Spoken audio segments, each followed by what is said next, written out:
Good morning. Welcome home to Chautauqua. It's my privilege to greet you for the first time in this beautiful new amphitheater as the 18th president of Chautauqua Institution, and to say that this day surpasses any surreal dream I might have had when I first showed up here 21 years ago is an understatement. I want to thank Jim and the entire Board of Trustees for their faith and confidence in asking me to serve this sacred place. Thank you in a very special way to the members of the search committee who journeyed with me for months before anyone else knew who I was or that I was even a candidate. I want to thank the incredible staff of the Chautauqua Institution. It's a gift to serve with each of you. I want to thank all that's provided interfaith blessings, and in a special way, thank Father Francis for connecting my love for Chautauqua with my deep and abiding love for St. Bonaventure University and my own Franciscan journey. Your blessings will sustain me for all the days of my service here at Chautauqua. I'm profoundly touched and grateful. And thank you to my family and friends who've assembled from near and far to join me for what will truly be one of the biggest moments in my life. There's a line in my favorite television series, The West Wing, in which the White House Chief of Staff, C.J. Craig, exclaims, "You really don't think yet that I'm aware that I'm living the first line of my obituary here?" True. And while I hope that's a long, long way off, I want to thank my dear friends Shannon, Steve, Darren, Richard, Lisa, Brian, and Kristen, my godson Ben, and my exchange son Alan, and my partner Peter for helping me celebrate the start of what will, by any objective measure, be one of the greatest adventures of my life. There's a framed image on the wall in my office in the colonnade that reads, "Understanding God never reaches final destination." That was the last headline I wrote as assistant editor of the Chautauquan Daily in 1992, and I wrote it just days before I packed up my room in Alumni Hall and headed to Minnesota for graduate school, a decision I had long weighed, the merits of which I was not perfectly convinced. And in pure Chautauqua surprise fashion, Tom, my roommate from that Alumni Hall day, showed up in Bester Plaza today and said hello as a surprise. And handwriting next to the final headline is a note penned from the then editor of the Daily, Joan Clifford Hutter, which says, "Life is just one headline after another." I came upon this memento as I was looking through old saved copies of the Daily while preparing for one of the interviews with the search committee, and then, and now, it gave me a moment to pause and to reflect on the meaning behind it. What was I thinking then as I was about to drive across the country to continue my studies? And what does it mean now as I begin this journey at Chautauqua? How funny that in one instance I was being sent from this place, and in another I'm being called back to its shores. And as I was preparing for today, I began to think of the headlines of my own life, those in which I've played a role, others I've written, and mostly those that are the result of difference-making decisions and challenges overcome. And now, as I join with the Chautauqua community at this point of celebration and eager anticipation, of dreaming and wondering about the 2017 season and all that will follow, I find myself asking, what will the headlines be of this season? What will the headlines of the future capture and characterize the mission of Chautauqua Institution? Who will read them, and what invitation to the world might they suggest? And of course, my predecessor Tom Becker will remind me that on both a Chautauqua president's best and worst days, I don't get to write the headlines anymore. And before I continue, please allow me to take a moment to acknowledge the incredible generosity of spirit, the graciousness and care in which both Tom and Jane Becker have received me here. A new president couldn't ask for a more helpful and compassionate duo. I had a chance to share this stage with Tom on Friday for a celebration of the Promise campaign that Chautauqua just concluded. It was an honor to do that, and a greater honor to follow Tom in this role. He and Jane have my profound thanks for the many headlines that they sculpted for Chautauqua.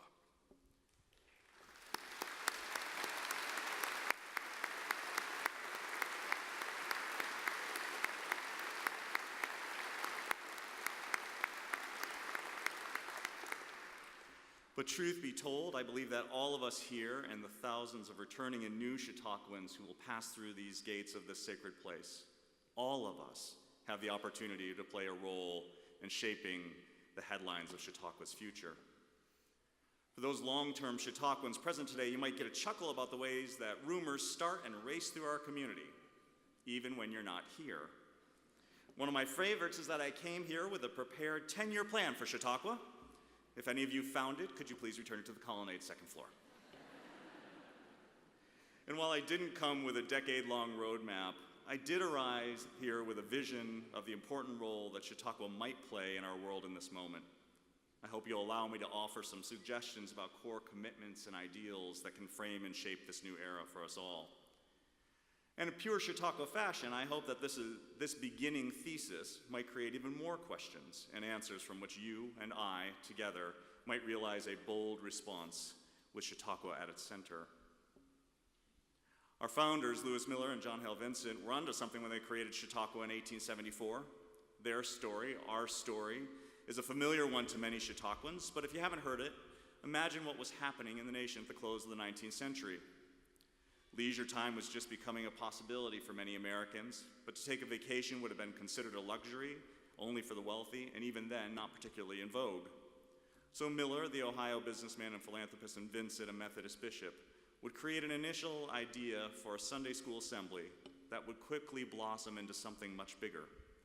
It would provide a training ground for preachers and teachers to come together, not for a vacation, but for the experience of lifelong learning that would allow its participants to return to their home communities and do good in the world. But what they really did was much more profound, and I would argue provides clues to a reinvigorated vision of Chautauqua in a very different time frame in the world's history. Miller and Vincent actually gave us a blueprint for today, one of which I believe can be boiled down into three promises. Promise that I believe if we follow today, might have a ripple effect on our collective tomorrows. A promise to listen and to learn. A promise to be responsible citizens in our communities.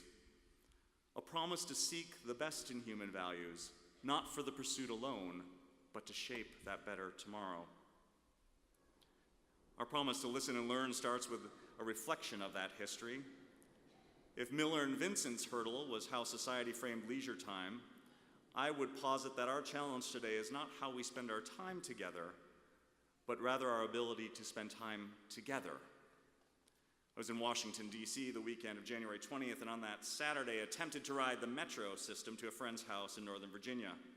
Should have been a relatively quick trip, except that I hadn't taken into account that weekend had just hosted two major events: the inauguration of Donald Trump as the President of the United States and the Women's March on Washington. One might argue that there may not have been in the recent history of our nation two events so divergent within 24 hours of one another. And as I rode down the escalator into the metro station, being engulfed by hundreds of people getting ready to take the train, I couldn't help but think that this was a petri dish, a wonderful sociological experiment, and a perfect example of what we're facing as a society today, but perhaps not for the reasons you think. While certainly these two events might most simplistically be seen as great assemblies of the left and the right, it was by far not that simple. What these two groups did represent was the complexity of America today. Each contained people from conservative and liberal walks of life. Each contained people of means and those on the edge financially. There was a rainbow in colors in both groups, people with strong convictions of why they had shown up for either event. But as I sat listening to the conversations, there was one pervasive question rolling across the sea of humanity on a concrete underground platform. Now what? Now what? If you indulge me for a second, I believe the answer to that profound question has an answer dear to our hearts. The answer has been in our past and must be in our future: Chautauqua. Chautauqua has often been called into service when the nation and its leaders couldn't find an answer. When the world was in the midst of one of its worst conflicts, Franklin Roosevelt came to this amphitheater to give his iconic "I hate war" speech. And when the US and the then USSR were most struggling with how to talk to one another, Chautauqua created the Chautauqua Soviet Conferences, bringing everyday citizens along with thought leaders together for 3 years to explore a pathway to peace. As someone that most recently came from an organization designed to create citizen diplomats, I can attest to the power of this model. So what is today's prescription for society? I would argue that Chautauqua must provide the nation example of how to listen, how to truly listen. Krista Tippett, the journalist and host of On Being, writes in her New York Times best-selling book, Becoming Wise, that the moniker of civic dialogue is so often used and so seldom realized that the phrase no longer carries any meaning. She advocates that if the world truly wants to come back together through dialogue, we better add some adjectives to the beginning of that phrase. I would propose that the adjective we need at Chautauqua is that we need a muscular civic dialogue. Gaining muscle takes hard work, repetition, and practice. It's not the easy answer, and it doesn't come in a day. And at the heart of this muscular civic dialogue is the art form of true listening. So my question as we start a new season at Chautauqua is this: can this community do what our nation seems incapable of at the moment? Can we mirror, model, and practice this form of muscular civic dialogue? Can we graciously invite viewpoints at the polar opposites of our own with the patience and fortitude needed to truly understand? She continues, generous listening powered by curiosity is a virtue we can invite and nurture in ourselves to render it instinctive. It involves a kind of vulnerability, a willingness to be surprised, to let go of assumptions and take in ambiguity. The listener wants to understand the humanity behind the words of the other and patiently summons one's best self and one's own best words and questions. She says, in journalism, we have a love affair with the tough questions, which is often an assumption, masked as an inquiry and looking for a fight. The intimate and civilized questions we are living with in our time are not going to be answered with answers we can make peace with anytime soon. What a powerful statement. The intimate and civilized questions we are living in our time are not going to be answered with answers we can all make peace with anytime soon. On the face of things, this type of listening and inquiry seems like what we're always doing here at Chautauqua, right? As some of you may know, I crisscrossed the country these past 6 months, trying to meet as many Chautauquans as I could before the season started. And in each city or town I visited, I was quietly greeted by Chautauquans who considered themselves conservative. And what I heard from them was a yearning to join the conversation and an acknowledgement that they don't feel that Chautauqua currently is welcoming to that.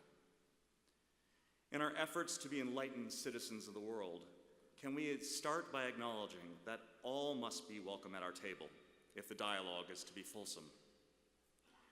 Journalist Nicholas Kristof wrote in a recent column titled A Confession of Liberal Intolerance, when perspectives are underrepresented in discussions, when some kinds of thinkers aren't at the table, classrooms become echo chambers rather than sounding boards, and we all lose. There was a wonderful TED Talk I recently heard called 10 Ways to Have a Better Conversation, in which the speaker asks, what would happen if we enter every conversation assuming we had something to learn? If we believe we have something to learn, we'd focus more on listening and less on trying to emphasize our own point of view. And our friend Stephen Covey agrees, saying, most of us don't listen with the intent to understand. Most of us listen with the intent to reply. The famed therapist M. Scott Peck keeps on to this prescription, declaring that true listening requires a setting aside of oneself. And sometimes that means setting aside one's personal opinion. Guess so. He said that sensing this acceptance, the speaker will become less and less vulnerable and more likely to open up the inner recesses of his or her mind to the listener. Again, can we assume that we each have something to learn? And isn't that the core of why Chautauqua was founded? This entire place was built on the values of discovery and learning. Can we, as Tippett asked, see that there is value in learning together to speak honestly and to relate to each other with dignity without rushing to common ground that would leave all the hard questions hanging? We have a unique opportunity to practice this at Chautauqua because among the many things we are a community, some might say a family. U.S. District Judge Sarah Evans Barker addressed a group of new U.S. citizens in November 2016, in which she said, in a family, you become a part of the American family, and we give each other permission to conduct honest conversations with one another.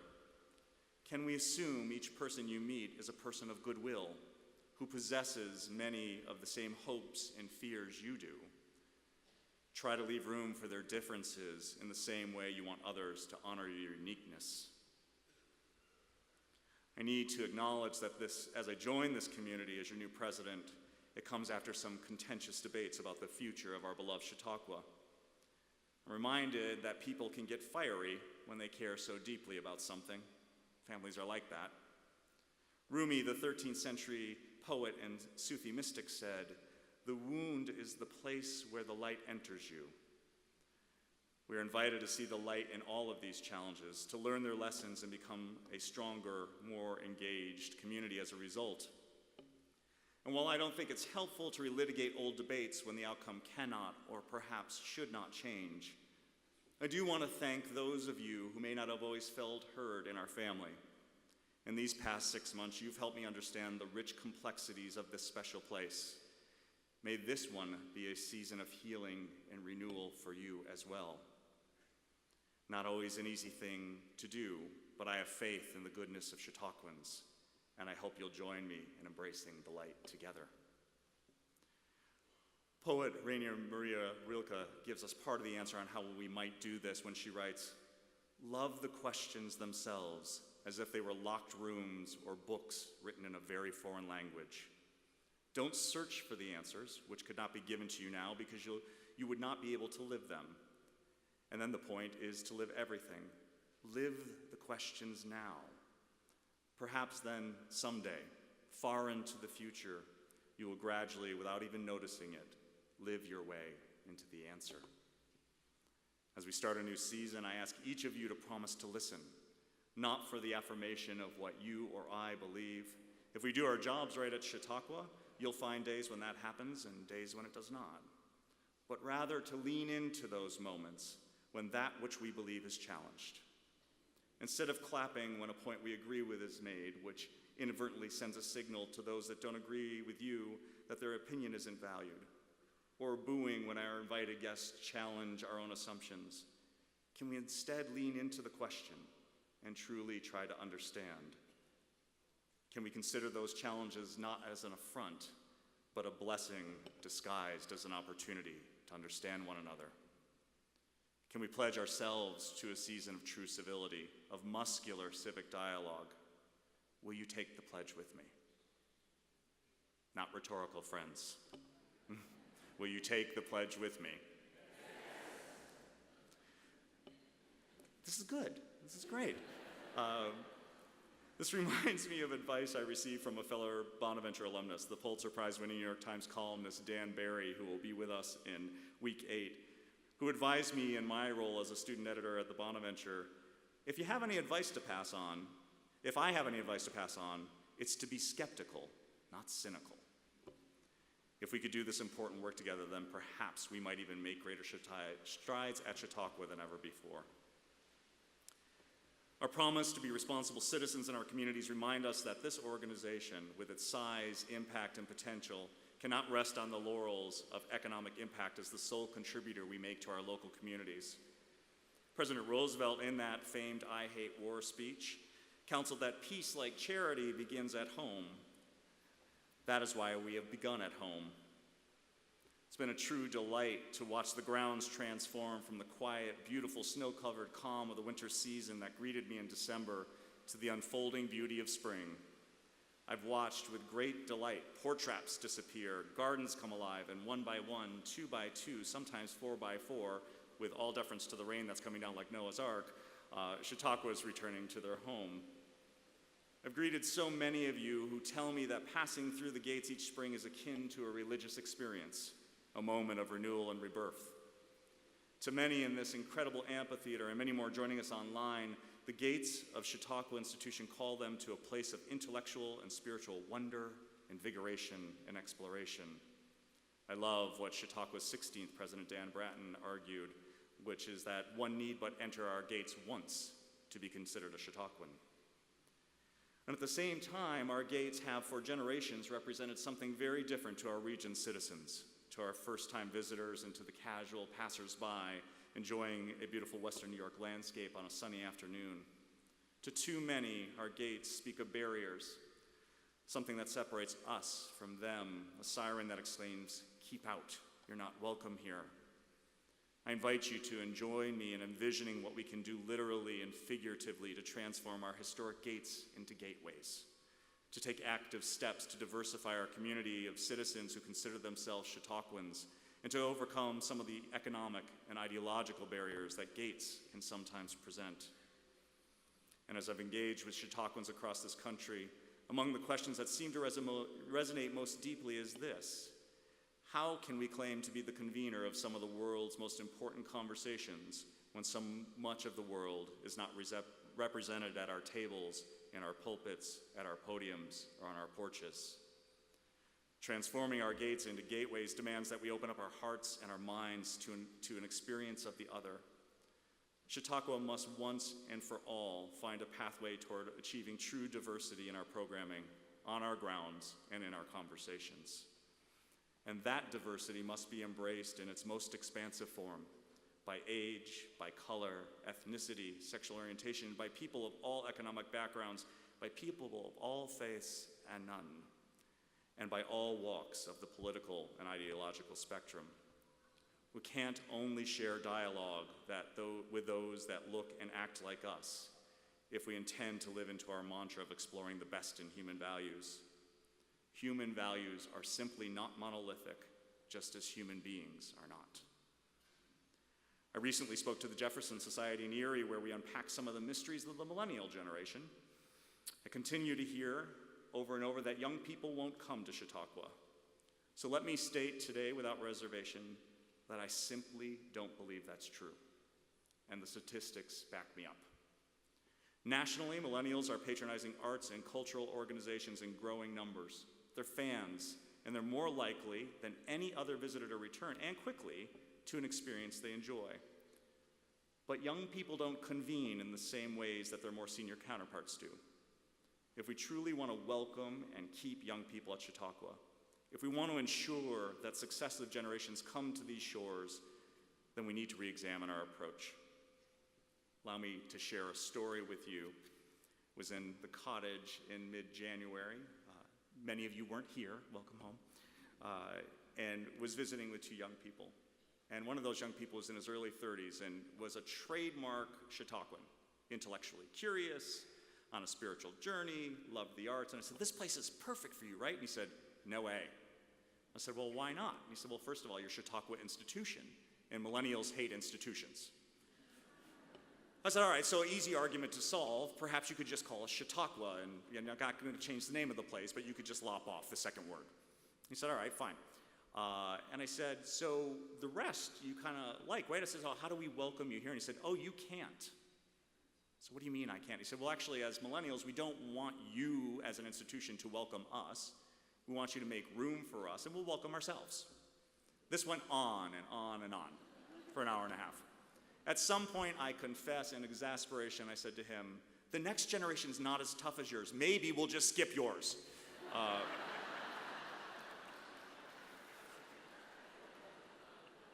With apologies to the millennials in the room.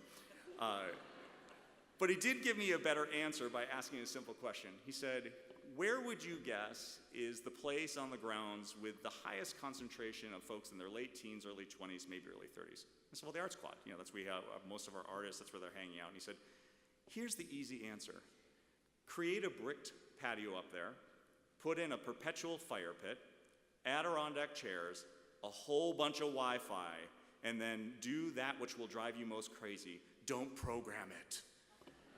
He said, "We'll find it, and we'll gather in our own way, and in that way, we'll come to Chautauqua." I said to him, "I don't know where I could put a fire pit. That might not be next to a homeowner who wants to go to sleep at 11, so we're still working that one out." But the point is, it's a different way of gathering, and it's a different invitation for us if we really want more young people. Becoming more diverse also requires us to become more affordable to a wider range of income groups. We have to, in these coming years, find a solution to affordable and varied housing options and fee structures at Chautauqua. We have to find a way to diversify our revenue streams while widening our reach and impact, hopefully by significantly expanding our programming. I believe that what happens during these 9 weeks will always be the purest manifestation of the Chautauqua idea. But our work today is too essential to be limited by these physical boundaries or just the warmest months here in Western New York. We need to reach individuals and families who can become fourth-generation Chautauquans, even if they have yet to step foot on these grounds. And if Chautauqua is going to be the incubator for a new form of muscular civic dialogue, then technology has to be the amplifier. It'll allow us to propel our ideas and approach beyond the gates.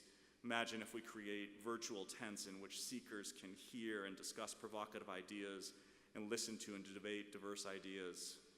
In short, we have to create a mental space that offers some of the same advantages as this physical place. And those words, space and place, are actually not synonyms.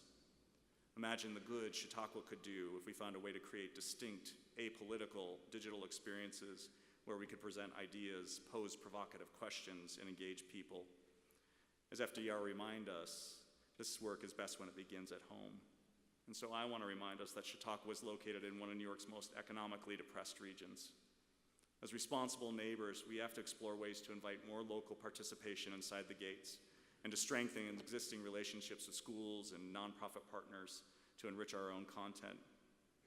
Some of the most uplifting moments, some of the most pure Chautauqua moments I've had in 6 months is watching hundreds of young people come for the Battle of the Books, or from page to stage, or just this last week when they got to see the galleries before we did.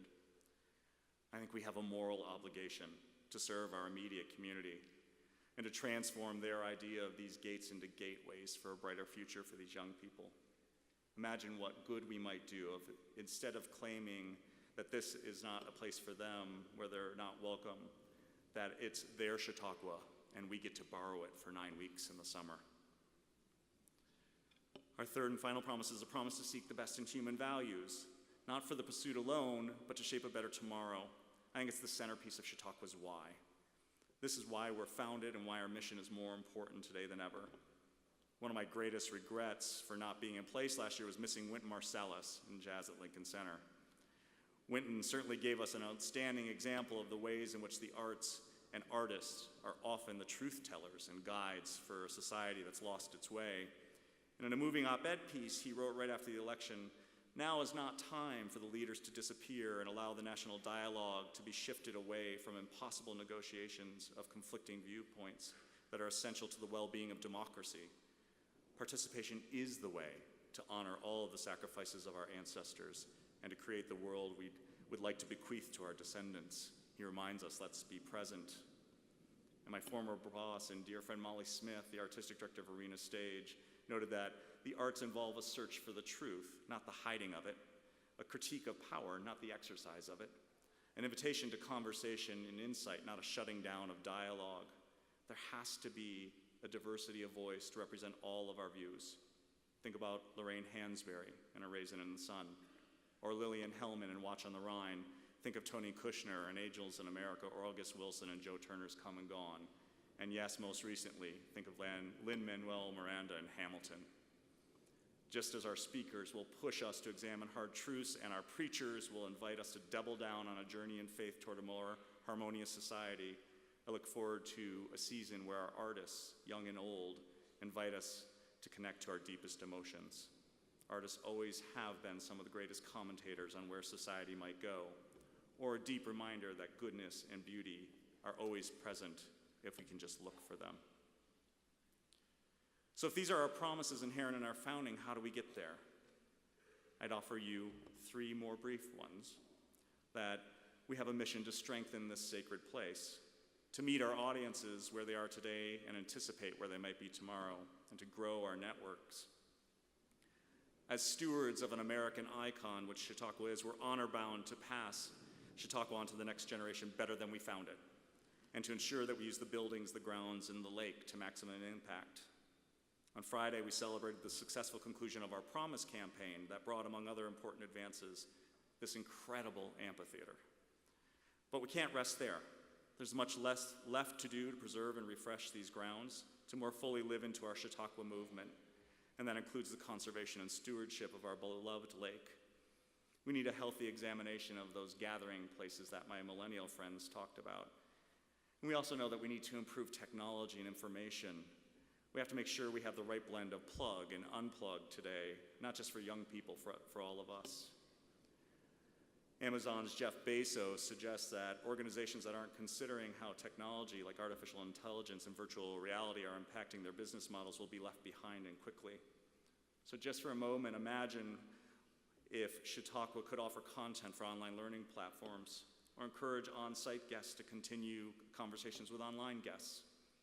Or we could offer this beautiful body of work that we do over 9 weeks to more of the world. And for those that have waited for it, yes, an app that allows you to read the bio of a presenter, make a reservation at Heirloom, order a book at the bookstore, or just figure out where the transportation is because it's raining. There's also an opportunity for us to empower the alumni that have gone through here, and our CLSC certainly gives us a model for that. We can find a way to use our convening power to bring thought leaders together in a more peaceful and neutral setting. Chautauqua's tranquil setting and inviting environment form the perfect backdrop for groups that need quiet and immersive experiences, not just for that initial conversation, but for the ongoing dialogue. And I want to call it our Lincoln series on ethics, which for years has called Chautauquans to think about how learning, infused with intent, could and should lead to actions that make a difference in the world. It's time to finally harness the vision that David Lincoln provided us many years ago and realize the power of ethical decision-making in the world. Strengthening our sacred space also demands that we re-emphasize our commitment to the sacred, which is why I'm so grateful for the blessings that started today. Religious exploration was at the heart of our founding. Vincent writes in the Chautauqua movement that the theory of Chautauqua is that life is one and that religion belongs everywhere. Our founders were prescient in many ways, and the modern adaptation of that is more critical today than ever before. Chautauqua must not only affirm its commitment to religious exploration, but it must also modernize its approach and open wide its gates to people of all faiths and none. At the heart of too many of today's controversies is the lack of understanding that the central tenet of every major faith tradition shares a common prescription for healing the world. While God may be called out by many different names, the search for peace and justice and kindness is prevalent in all faiths.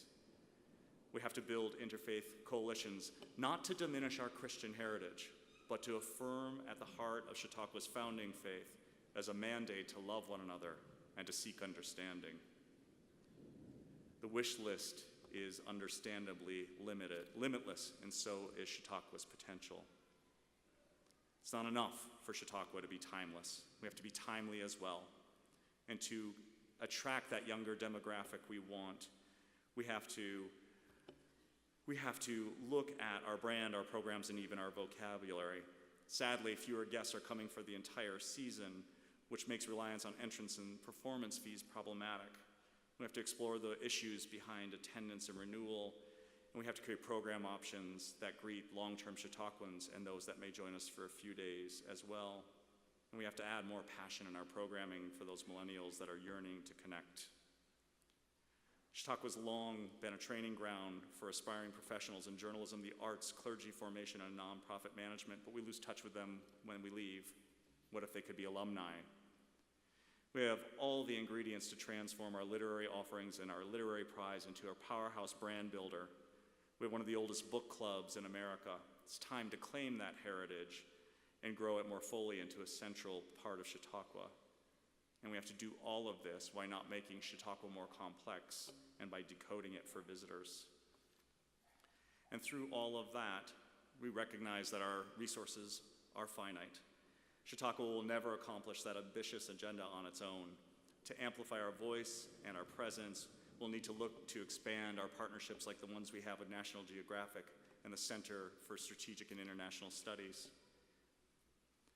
And while we celebrate the incredible generosity that we've already seen at Chautauqua, we have to strengthen philanthropic support in new ways that will allow Chautauqua to invest in promising programs and ideas, and perhaps more importantly for Chautauqua, to underwrite the cost of a mission for hundreds who have the passion to attend, but not the means. Author Anthony Doerr reminds us, time is a slippery thing. Lose hold of it once, and its string might sail out of your hands forever. with that perfectly constructed caution, I'll bring these musings to a close. To paraphrase the words of President John F. Kennedy, this work will not be finished in a year, nor in a decade, nor perhaps even a generation. But let us begin and let us be bold. Or as Vincent and Miller once debated, is Chautauqua a place or a movement? The answer is a resounding yes. I tap the gavel 3 times. Chautauqua 2017 has begun.